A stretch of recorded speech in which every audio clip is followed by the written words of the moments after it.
ya areanya masuk area berhutani, dan tempat ini sudah mulai banyak dikunjungi, banyak yang berminat di sini. Nah itu teman-teman, di situ tampak dari kejauhan suatu bangunan ya, namanya Candi Kurung ya. Ini yang memberi nama ini Mbah Harjo, almarhum Mbah Harjo selaku penemu pada waktu itu ya, selaku penemu dari situs ini. Oke, namanya Candi Kurung ya, kemungkinan karena terkurung begitu ya saudaraku ya. Nah seperti ini ya teman-teman. Oke, kita masuk. Untuk jarak Candi Kurung ini dengan Candi Cungkup atau Candi Wringin Branjang tadi ada mungkin kisaran 100 meter ya. Dan ini mungkin masih berkaitan. Kita dapatkan pilar begitu yang besar begitu ya. Kurang tahu apakah ini di bagian bawah atau di bagian atas dari suatu bangunan yang runtuh begitu karena sebab erupsi Gunung Kelut pada waktu itu ya saudaraku ya. Oke. Dan di sini tampak sekali ada tatanan batu andesit yang masih sepertinya masih alami begitu ya teman-teman. Oke. Nah, ini ada beberapa anak-anak tangga begitu ya.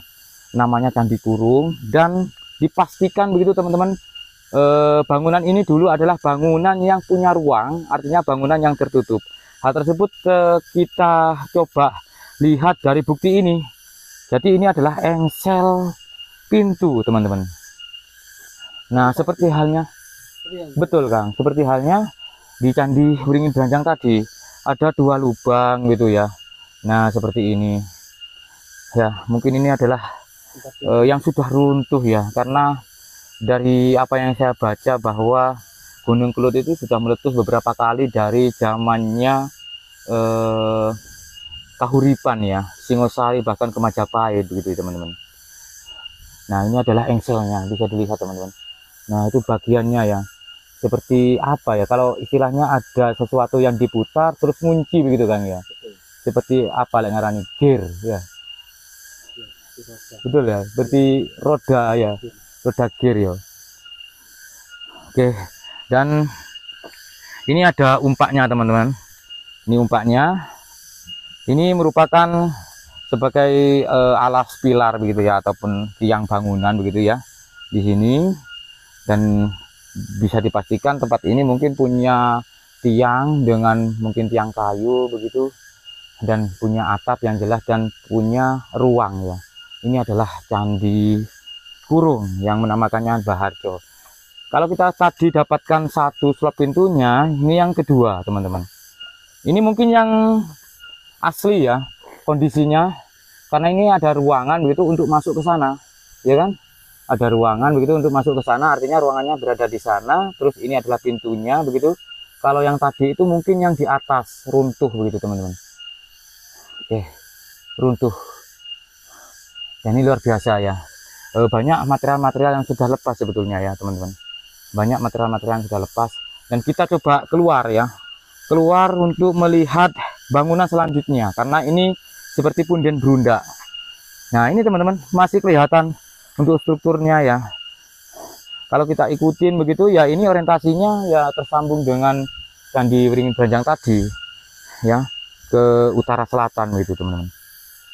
Kita coba keluar melihat struktur ruangan begitu ke sana teman-teman. Ada anak-anak tangga di sini begitu, orang-orang yang di zaman kerajaan itu berjalan menuju tempat suci ya. Sanggar Pamujan itu istilahnya itu tempat berdoa ya saudaraku, tempat pemujaan atau berdoa begitu ya. Artinya tempat ini merupakan tempat yang sakral pada waktu itu. Dan bisa dilihat untuk strukturnya itu memanjang begitu ya, dari sini ke sana begitu.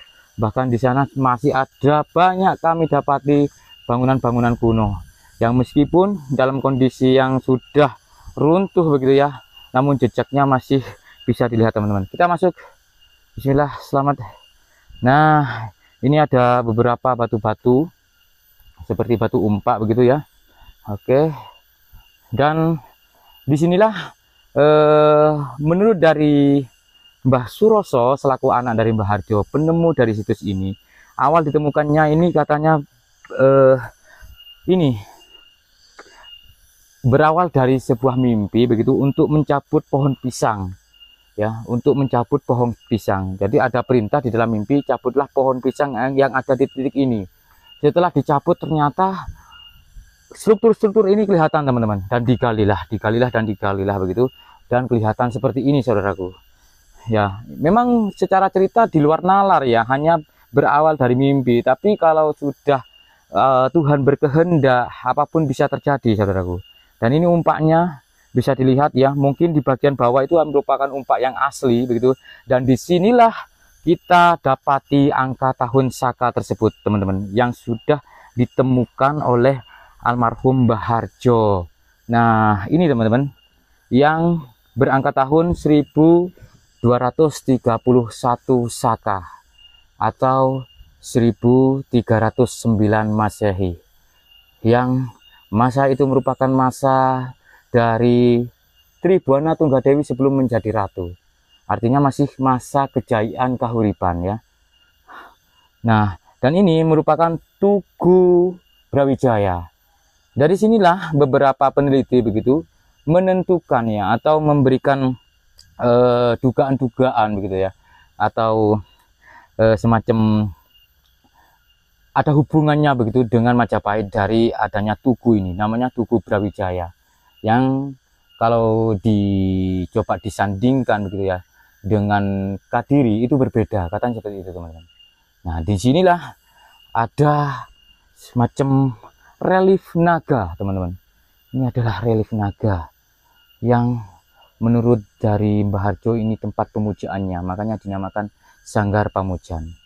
Dan di tempat ini juga pernah ditemukan arca Tribuana Tunggadewi, seperti halnya yang ada di foto itu, sudah diamankan di Museum Penataran.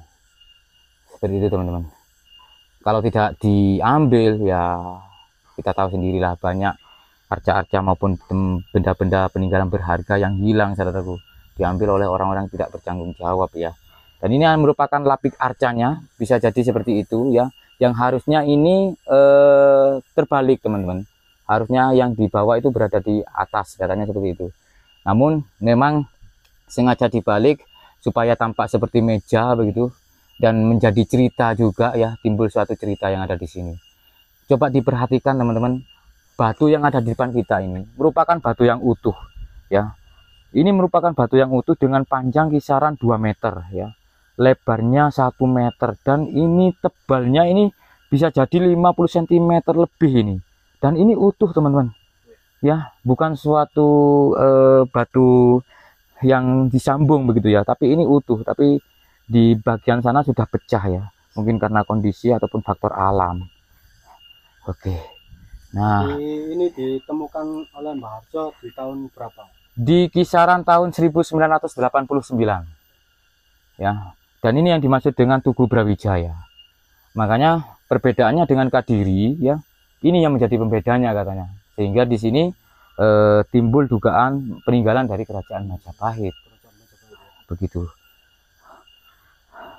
Dan lantai ini teman-teman, yang terbuat dari batu-batu andesit ini ya, mungkin ini material lepah begitu, yang sengaja ditata begitu oleh Mbah Harjo bersama Kang Suroso selaku anak dari Mbah Harjo waktu itu. Dan inilah yang dimaksud dengan Sanggar Pamujan, tempat pemujaan atau tempat untuk berdoa. Oke, kita beralih ke sana teman-teman, ke barat. Ayo, kita ke barat ya. Memang kemungkinan ya ada bencana yang sangat besar, mungkin erupsi Gunung Kelut ya, lahar begitu ya, letusan Gunung Kelut yang super dahsyat begitu, sehingga meluluh lantahkan bangunan ini teman-teman, sampai berantakan ya, berserakan seperti ini saudaraku. Nah, dan ini adalah yang dimaksud dengan area Candi Gadungan, seperti nama desanya ya, diambil dari nama desa. Ini masuk di Desa Gadungan, Kecamatan Gandusari, Kabupaten Blitar. Kita mencari umpak aslinya atau tatanan atau struktur bangunan yang asli. Jadi kalau di atas itu mungkin sudah material lepas, namun di sini teman-teman, di bagian bawah ini tampak sekali adalah material asli yang masih dalam posisinya begitu teman-teman. Nah, Oke, di sini ada tulisan Candi Tempat Semedi, dan di sini juga pernah ditemukan katanya arca Tribuana Tunggadewi. Nah, kalau di atas ini mungkin sudah berpindah karena faktor alam gitu. Ini yang asli.